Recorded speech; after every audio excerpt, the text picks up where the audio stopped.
जय जय श्री श्याम दोस्तों, ऑफिशियल खाटू श्याम दर्शन में आपका बहुत बहुत स्वागत है। मैं कन्हैया खाटू वाला फिर से कटा हूँ खाटू नगरी बाबा श्याम के तोरण द्वार के नीचे। और तोरण द्वार पर आज हमको एक ऐसे भक्त से मुलाकात हुई है जिनके पग पग पर बाबा श्याम ने चमत्कार किए हैं। भैया उन पे ऐसी कृपा हुई मेरे बाबा की, मैं यहाँ से गई उसका घर बन गया और आज इतना फर्स्ट क्लास घर बना हुआ है उसका। और चमत्कार की बाबा को अर्जी लगाने की एक बहुत ही अच्छी विधि उन्होंने बताई है।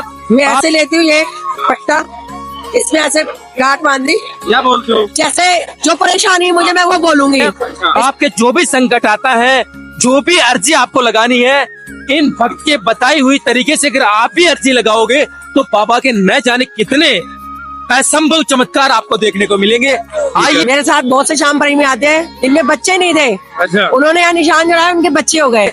आइए पग पग पर बाबा साथ उनको कैसे दिया और कैसे उनका जीवन बदल दिया। भैया मेरे हस्बैंड की आंखों से आंसू निकल आए, वो रोए बहुत कि मैंने बाबा की महिमा औरों से सुनी थी, आज मेरे साथ हुई है। एक वक्त ऐसा था इनके पास खाटू आने का किराया भी नहीं था, ऐसी हालत थी हमारे पास किराया भी नहीं था यहाँ आने के लिए। अच्छा, हम लोग आज किस तरीके से उनका जीवन बदल दिया, आइए उनसे बात करवाते हैं। जय जय श्री श्याम, राधे राधे। श्याम, जय श्री श्याम। मैं हर महीने आती हूँ, पिछले महीने में 3 बार आई थी, अब आई हूँ नए साल पे आऊंगी, बसंत पंचमी पे भी आऊंगी। बसंत पंचमी में बाबा का पागा मिलता है, बहुत कम श्याम प्रेमियों को पता है।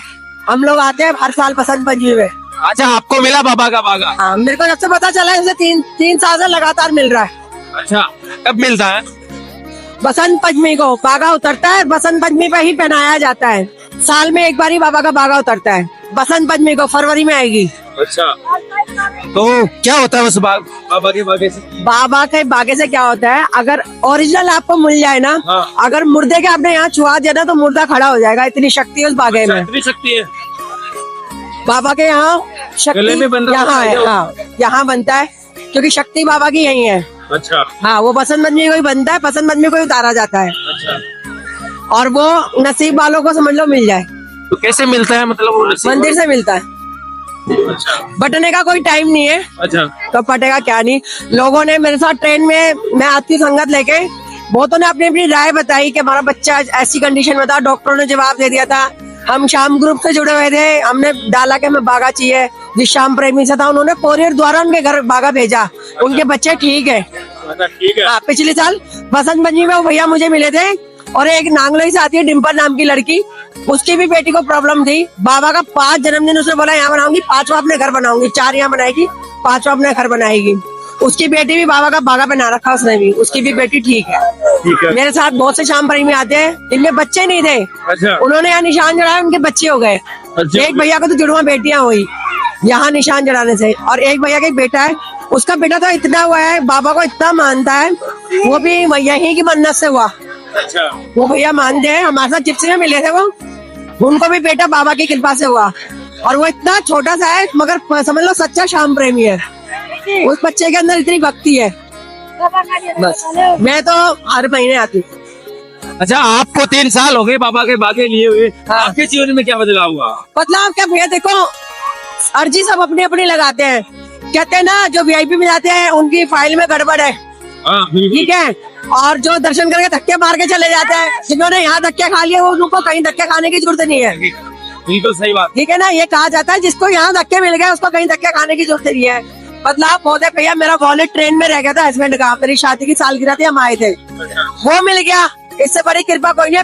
पहली कृपा बाबा की मेरे ऊपर वो थी। तो ट्रेन में खोया हुआ कैसे मिला आपको? ऐसे मिला जैसे कि हमारी उस टाइम कंडीशन बहुत खराब थी, हाँ। ऐसी हालत थी हमारे पास किराया भी नहीं था यहाँ आने के लिए। अच्छा, हम लोग घर से आ गए, उस टाइम हल्का फुल्का लॉकडाउन था, तो हमने सोचा जर्नल से जाएंगे।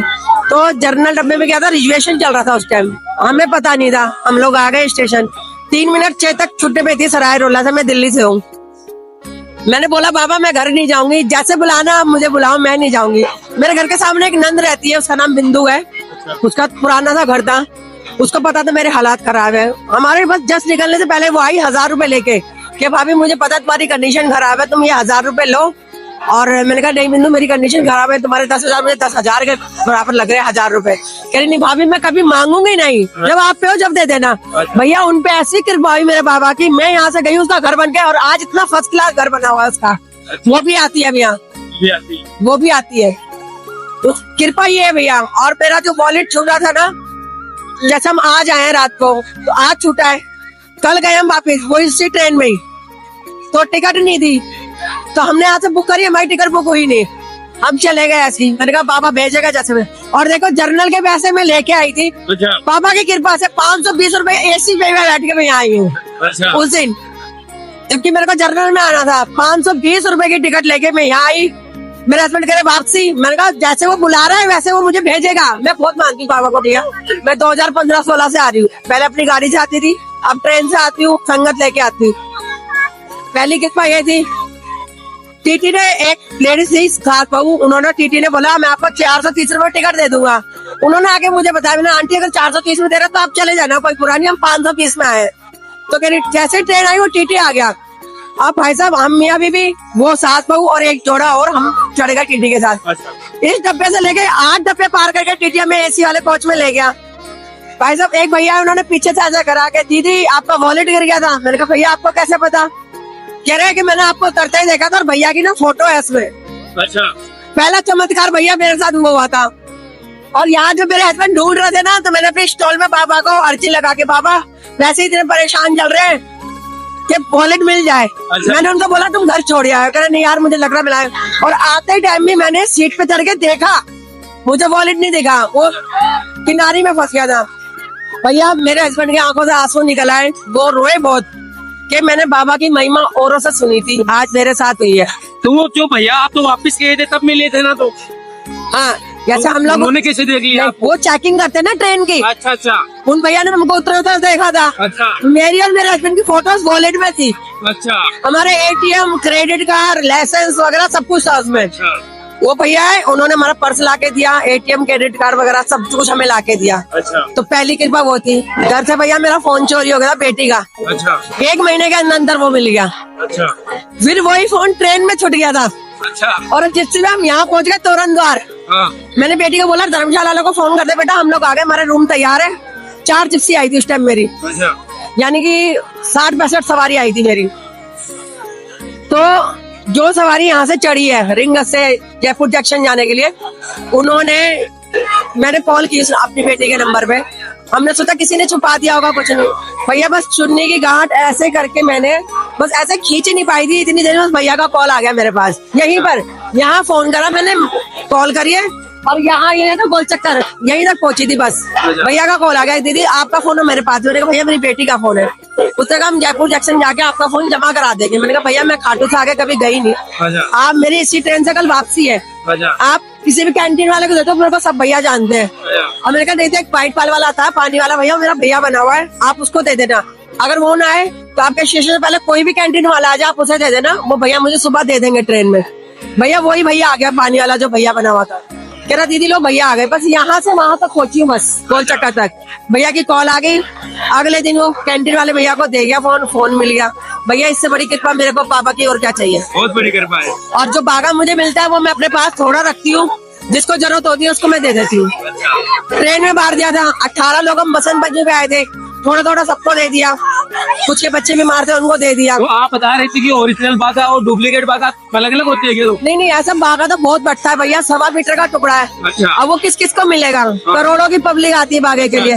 देखो भैया मानो तो जो मंदिर से मिला मेरे लिए तो वही असली बागा है, सही बात, चाहे वो ओरिजिनल हो चाहे कैसा भी हो। मेरे पापा के दरबार से मिला है तो मेरे लिए वो ओरिजिनल है। सही है। हाँ, मानो तो पत्थर नहीं भगवान है, ना मानो तो भैया कहीं भी नहीं है, वो मूर्त ऐसी है बेकार बेजान। तो मैं बहुत मानती हूँ। और भभूति मिलती है बाबा के दरबार से, बाबा के दरबार से, मंदिर से, जहाँ पंडित जी से मांगोगे तो वहाँ से भभूति मिलती है। अच्छा। बच्चा बीमार हो उसे लगा लो, पेट में लगाओ, चाट लो, जिस शुभ काम के लिए जा रहे हो उसमें लगा लो। बाबा का जल मिलता है मंदिर से, स्नान जल मिलता है बाबा का। बाबा का जो श्रृंगार उतारते नहीं है वो जल मंदिर से मिलता है। और कुंड का जल ले जाओ घर में छिड़को, नहा लो उस पानी से। और जो बाबा का शीश का जल मिलता है उसको आप खाने में डालो, कोई बीमारों से पिला दो। बाबा भैया मैं तो मेरे बाबा को बहुत मानती हूँ। लोग बाबा की टिकट कैंसिल हो जाती है आते आते भी। मेरे को पिछले महीने 3 बार आई हूँ और अभी आई हूँ, अब 3-4 तारीख को फिर आऊंगी, फिर बसंत पंचमी में आऊंगी। तो एक वक्त आपके पास किराया भी नहीं था यहाँ आने के लिए? भैया जिस टाइम हम यहाँ आए थे ना, मेरी सालगिरह थी, उस टाइम हमारी कंडीशन ऐसी थी ना, लॉकडाउन की वजह से हमारी ना बहुत कंडीशन खराब थी, बहुत आर्थिक स्थिति खराब थी। हाँ।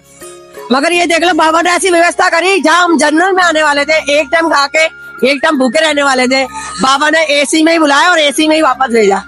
और उसकी कृपा क्या जानो में, सही बात है। मेरे लिए बहुत चमत्कार है बाबा का, मैं बहुत मानती हूँ और वो करता है। अभी भी कुछ परेशानी कोई दिक्कत आती है ना, मैं अपनी चुन्नी में गांठ बांधती हूँ भैया। अच्छा। जब वो परेशानी खत्म हो जाती है ना, तब मैं उसको खोल देती हूँ। अभी रिसेंट बताती हूँ, श्राद्धों में मेरी एकादशी आई थी, मेरे हस्बैंड एकादशी व्रत रहते, वो केले लेने गए थे, अच्छा। चाबी बाइक में लगा के ऑफिस में ऊपर चले गए, बाइक चोरी हो गई भैया एकादशी वाले दिन। अच्छा। मैंने हस्बैंड को फोन करा, पूजा करने नहीं आ रहे, वो आए नहीं। 7 बजे फोन करा था, 7:30 हो गए। मैंने नहीं आ रहा तो मैं कर लूं, मैंने कहा क्या हुआ, आए नहीं पूजा करने के लिए, कि यार बाइक चोरी हो गई। मेरे आंखों में आंसू आ गए। मैंने कहा बाबा क्यों इतनी परीक्षा ले रहे हो बेटी की। अच्छा। तो मैंने चुन्नी में गांठ बांध दी। अच्छा, बाबा उसी वक्त बांध देते होगे? हाँ उसी बात बांध देती, जो संकट आता ना मेरे ऊपर उसी टाइम बांध देती हूँ। बाबा से कहते थे? हाँ बोलती हूँ मन्नत और गांठ बांध देती हूँ। भाई साहब एकादशी को खोई थी, तीसरे चौथे दिन मावस थी, मावस की पूजा करके मैं और मेरा बेटा बस बेड में लेटे ही थे, इतनी देर में थाने से कॉल आ गया, ये बाइक मिल गई आपकी चोरी। मगर वो एक्सीडेंट कर रखी थी, मगर ये बाइक मिल गई। मेरा बेटा कह रहा मम्मी बाइक में चाबी लगी गई है, नहीं आएगी, मगर मेरा दिल कह रहा था आएगी। आई सुना बाबा? आई। और अभी भी हमारे पास कुछ कोई केस, किसी ने हमारे पास फ्रॉड केस लगा दिया था अभी। अच्छा। थाने वाले, अलीपुर वाले मेरे बेटे को रोज परेशान कर, रोज थाने बुला रहे थे। मैंने गांठ बांधी, अब कल हो गया मेरा, आज मुझे, कल मेरे को आना था और परसों मेरा बेटा थाने में था। मेरे को ऐसा लगा, मैंने कहा बाबा अब मैं वहां हूँ कि यहाँ, बाबा तुम पे छोड़ दिया बस। अच्छा। भैया वो भी हो गया। लाख रुपए मांग रहा था पुलिस वाला, अच्छा। 10,000 दिया उसने, नहीं लिए, मेरा बेटा लेके आ गया। मैंने कहा आप बुलाए भी ना, फोन करके जाने की जरूरत नहीं, बाबा पे छोड़ दे। अच्छा। मैंने कहा जो उसकी बुद्धि पूरी है ना, तो पुलिस वाले ने 10 भी नहीं लिए, अच्छा। क्योंकि गलती हमारी नहीं है, हम सारे प्रूफ दे रहे पुलिस वाले को, मगर फिर भी पुलिस वाला परेशान कर रहा था। मैंने बाबा तुम जानो और तुम्हारा काम जानो, इन्हें देख लेना, बहुत परेशान कर रहे हैं। जो बंदे ने हम पे लगा रहा था एलिगेशन, उसने शिमला से किसी उद्योगपति से या कोई प्रधानमंत्री कुछ भी हो, उससे पहुंच लगा के हमें परेशान कर रहा था। अच्छा। मगर यह है, मैंने कहा उसको ये नहीं पता, वो अपने सीईओ से वहां से अर्जी लगवा के आया है।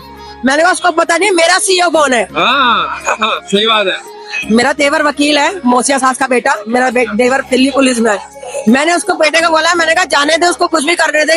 मैंने वो नहीं जानता, उसने तो सीईओ से अर्जी लगवा के यहाँ आया। मैंने उसको नहीं पता मेरा सीईओ कौन है।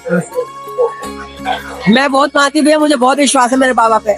बस यही थोड़ी परेशानी दिक्कत है, मगर हम मांग रहे हैं भैया, बाबा 25 कहते थे, क्या पता हमारे लिए वो बंगला बनवा दे। टाइम लगता है भैया हर चीज में, सही बात है। ठीक है। घर बनने से ज्यादा समय महल बनने में लगता है। हाँ हम तो कह रहे बाबा एक झोपड़ा बना दे, बाबा के हमारे को 50 गज दे दे, 100 गज दे दे। बिल्कुल। तो इसलिए थोड़ा सब्र रखो, समझ, वो करेगा जरूर। बिल्कुल। हाँ तो यही तो बात बोल रहा हूँ मैं। हाँ संकट काटता जरूर है, ये नहीं है कि नहीं भैया। अगर मैंने आपके लिए भी कुछ बोल दिया ना कि बाबा, वो हो जाता है भैया। मैंने ये चीज महसूस करी है, हो जाता है। मेरे को कभी भी कोई दिक्कत आती है, बस मैं अपनी चुन्नी में गांठ बांध देती हूँ, जो मैंने पहना होता है उसमें, या जो मैं पहन रही हूँ उसमें तुरंत बांधती हूँ। अभी वो केस वाली गांठ बंधी रखी है, मैंने खाटू से आने के बाद खोलूंगी। वो चुन्नी मेरी बंधी रखी है, अभी वहां से आने के बाद खोलूंगी। हम लोग थोड़ा कर्जे में हैं, जैसे कर्जे वाले बहुत ज्यादा वो करते हैं, बैंक वाले भी गांठ बांध देती। बाबा बहुत परेशान कर रहे, देख लो भाई साहब, राहत मिल जाती है। तो बहुत कर्जे में थे, अभी यह कि बाबा हुआ रहेगा धीरे धीरे। दुख नहीं आएगा तो भैया सुख कहाँ से आएगा। दुख आएगा तो अच्छे की पहचान होगी, कौन हमारा साथ देने वाला कौन नहीं। मैं इतना जानती हूँ भैया, ना मुझे मेरे को पति के ऊपर, ना मेरे बच्चों के ऊपर, मुझे मेरे शाम पे भरोसा है। जो करेगा ये करेगा, आंधी हो तूफान हो, मंदिर बंद होता ना भैया, मैं तब भी आती हूँ। 4-5 महीने मंदिर बंद था ना, मैं नए साल पे भी आई थी, निशान चढ़ा के गई थी, बसंत पंचमी में भी आई थी, मंदिर बंद में आई थी। दर्शन तो होता नहीं है, फिर कहाँ आते थे आप? जब तो मंदिर में काम चल रहा था ना, मंदिर में जब काम चल रहा था, मैं तब भी आई थी। मैं उसे नहीं देख सकती, वो तो देख सकता है, मैं आई हूँ। ये बात है। मैं ही तो नहीं देख सकती उसे, बिल्कुल। वो तो देख रहा था ना कि बेटी आई है। बिल्कुल सही। और ट्रेन में ही मैं आराम से बैठ के नहीं आती भैया, 3.5 घंटे में हम नाश्ते कूदते आते हैं। बाबा कीर्तन करते आते हो? ब्लूटूथ है मेरे पास। अब तो मैं अकेली आई थी, तो मैं इसलिए ब्लूटूथ नहीं लाई। जब मेरी संगत आती है तो मैं ब्लूटूथ लाती हूँ। हम लोग 3.5 घंटे नाश्ते कूदते आते हैं, पता नहीं चलता कब आ गए। ये समझ लो घर से चलते तब से ही हमारे भजन चालू हो जाते हैं। ब्लूटूथ में चला के नाचते कूदते आ जाते। और यह है कि मैं अपने बाबा की महिमा ट्रेन में भी सुनाती आती हूँ, सब जगह सुनाती हूँ। जन्मदिन अपने घर पे बनाती हूँ, पहले अच्छा बाबा का बर्थडे घर पे बनाती हूँ और रात को बाबा के पास आ जाती हूँ। अच्छा, इस बर्थडे पर आए थे आप? हाँ आई थी मैं 12 तारीख को, कहते हैं पिछले महीने 3 बार आई। पहले मैं करवा चौथ के अगले दिन आई 21 तारीख को, फिर मैं 6 तारीख को आई, फिर मैं आई अभी बाबा के जन्मदिन पे। मेरे हस्बैंड का ऑपरेशन था, उन्होंने बोला पहले मैं दर्शन करूंगा बाबा के तब जाऊंगा ऑपरेशन के लिए, तो उनको पहले यहाँ लाई फिर ऑपरेशन कराया। बेटी को कहीं जाना था 3 महीने के लिए, उसने बोला मैं दर्शन करके ही जाऊंगी, फिर तत्काल की टिकट करा के उसको दर्शन करा के लेके गई, मगर उसका वो काम कैंसिल हो गया। मगर यह है कि मेरे बच्चों को, मुझे भी यह है कि हम मानते बहुत है बाबा को। मेरा बेटा, ये आप एक तरीका बता रही है, वो और भी भक्तों को बताइए कि मैं चुन्नी पर आप गांठ बांधती हो, वो किस तरीके से, अर्जी किस तरीके से लगाती हो आप? भैया जैसे मेरे को कोई परेशानी दिक्कत आ गई, हाँ मैं ऐसे लेती हूँ ये पट्टा, इसमें ऐसे गांठ बांध दी, क्या बोलते हो? जैसे जो परेशानी मुझे मैं वो बोलूंगी, इसको गांठ को बांध के फिर ऐसे करके बाबा, बस कुछ नहीं, जो परेशानी है बोलूंगा भैया बाबा इस संकट से मुझे निकालो, ये परेशानी है, बस जब वो हो जाती है, घट जाती है परेशानी, तब मैं खोल देती हूँ। ये तरीका है बाबा। बाकी नारियल से अर्जी लगती है, अब तो मैं जटा वाला नारियल, पानी वाला नारियल लेके आई थी घर से ही, अर्जी घर से लेके आई थी, मैंने आज लगाई है सुबह। बाकी ये है कि भैया वक्त लगता है हर चीज में, कामयाबी जरूर मिलेगी। तो आपके पग पग बरसात है, बहुत से चमत्कार बताए। मैं तो कहती हूँ भैया देख के जमाना मुझे जल रहा है, खाटू वाला साथ मेरे जल रहा है। क्यों बहुत सी लोग वहां ऐसे कहते खाटू जाती है फिर भी इसका कुछ नहीं हुआ, मैंने कोई बात नहीं, मैं कुछ नहीं करे, बाबा मुझे नमक से रोटी खिला ले, मैं फिर भी खुश हूँ। बस यहाँ के अलीपुर में ही बना है खाटू धाम मंदिर, मैं एक बार गई हूँ, निर्जला एकादशी में मैं यहाँ नहीं आ पाई थी तो मैं वहाँ गई थी। भैया वो वाइब्स मुझे वहाँ नहीं मिली जो मुझे यहाँ मिली, जो सुकून यहाँ है वो। हाँ मैं तो यहाँ के जो सुकून मिलता है ना, वो मुझे दिल्ली में भी किसी मंदिर में नहीं मिलता। मैं उसमें एक ही बार गई थी, मैं फिर नहीं गई उसमें, बस मेरा मन चुलकामा जाने को है, जो कि बाबा का धड़ वहाँ है चुलकामा में। ठीक है ना, मैं, मेरे बच्चे है, मेरी बेटी है, मेरे हस्बैंड है, बस मैं रह गई हूँ जाने के लिए। तो मैंने कहा क्या पता बाबा वहाँ बुलाने के बाद ही संकट काटेंगे। वहाँ बाबा के बिना शीश की प्रतिमा है क्या? नहीं वहाँ पर मूर्ति तो ऐसी लगी हुई है बाबा की, अच्छा। मगर वहाँ पर बाबा का शीश वही है, यानी कि शीश यहाँ है और बाबा का धड़ है वहाँ, और वो पीपल का पेड़ भी है। तो पीपल का पेड़ भी है? हाँ चुलकामा धाम में पेड़ आज भी है क्या? आज भी है, और आज भी उसमें पत्ते आते ना तो उनमें ऑलरेडी छेद होता है। अच्छा। पहले से ही, क्योंकि जो तीर चलाया था ना वो पत्ते छेदे थे, अब उसमें नया पत्ता भी आता है ना तो उसमें छेद मिलेगा। हाँ, अभी तो पेड़ जल गया था, कुछ लोगों ने वहाँ दिए जलाए थे। अच्छा। तो पेड़ जल गया था, मगर अब फिर से उसमें हरा भरा हो गया वो। मैं अभी तक गई नहीं हूँ वहाँ पर, मगर मैंने वीडियो में देखा था, मैं गई नहीं हूँ। मगर ये है कि बाबा की बहुत कृपा है भैया मेरे ऊपर, मैं ये नहीं कहूँगी झूठ। आपकी जैसे और भी अगर हारे हुए भक्त आएंगे, बाबा शाम को अर्जी लगाएंगे तो जरूर उनकी मनोकामना पूरी क्यों नहीं होगी भैया, सच्चे दिल से अगर आप आ रहे हो ना, आपके भाव अच्छे हैं तो वो जरूर स्वीकारेगा आपको। चाहे आप यहाँ ना भी आ पाओ ना, आप घर से भी अगर दिल से बाबा को पुकारोगे ना, मेरा बाबा खुद चल के आएगा अपना सिंहासन छोड़ के, अगर दिल से बुलाओगे तो। कहते हैं ना कण कण में है वो, कण कण में है, ये नहीं कि यहीं आओगे तभी बाबा सुनना है, नहीं। अगर नहीं भी आ पा रहे ना, मेरी गली में एक सतीश छोले वाला भैया है, उसने मेरे को बोला भाभी मुझे बाबा का कर्जा है मेरे ऊपर, तुम जाओ तो मुझे कहा अगर कर्जा है तो खुद चुका के आना। वो 6 महीने से नहीं आ पा रहा। अच्छा। और वो मेरे से बात कर रहा है, उसकी आंख से आंसू नहीं रुक रहे। अच्छा। कि भाभी मैं जब दिल करता है चला जाता, मगर मैं 6 महीने से बाबा मुझे बुला नहीं रहे। मैंने कोई नहीं सतीश, तुम दिल से बोलो कि बाबा मैं आना चाहता हूँ, मुझे बुला लो। मैंने कहा बुला लेंगे। मैंने कहा ना जाओ, मुझे बोलना मैं ले चलूंगी। मैंने कहा मेरे साथ चलना, मैं लेके चलूंगी। भैया दिल से बोलोगे तो जरूर। अब भैया ने कुछ ना कुछ त्रुटि करी होगी, उसका मन आने का, बाबा उसको 6 महीने हो गए नहीं बुला पा रहा। कुछ गलती हमसे ही हो जाती है। बिल्कुल परीक्षा तो लेता है बाबा। हाँ, और मैं आप सब कहेंगे अरे हर मुंह उठा के चल देती है, मुंह उठा के चल देती है। अरे तुम क्या जानो, तुम क्या हम शाम दीवाने हैं, हम शाम के बावले हैं, पागल है। मैं तो कहती हूँ मैं तो बिल्कुल ही पागल हूँ उसकी। घर बार सब छोड़ सकती है इसके लिए। किसी ने मुझे यहाँ आने से रोका, मैं उस जगह को, उस चीज को छोड़ दूंगी भैया। मैं इतना इसको मानती हूँ बाबा को। तो बाबा से दिल लगाकर तो देखो, बस वो काया पलट के रख देगा। जिस दिन उसने अपनी ये मोर छड़ी हिलाई ना, ये जिस दिन उसने ऐसे हिला दी ना हमारे ऊपर, भैया बारे न्यारे कर देगा। और ये दुनिया जो आज हमें बोलती है ना, वो देखती रह जाएगी। बिल्कुल करेगा एक दिन जरूर। जो श्याम प्रेमी ना, इस चीज को सिर्फ वही समझ सकता है, समझ सकते हैं। बस। बाकी नहीं, जो यहाँ घूमने फिरने आते हैं ना, वो नहीं समझ सकते इस धाम की महिमा को। बस वही समझ सकता है जो सच्चे दिल से उसको मानता है। और मैं कहती हूँ सभी को जय श्री श्याम। जो सच्चे दिल से मानते हैं, आओ अर्जी लगाओ बाबा से, सच्चे दिल से प्रार्थना करो, वो जरूर सुनेगा। ये बहुत बढ़िया, जय श्री जय श्री श्याम।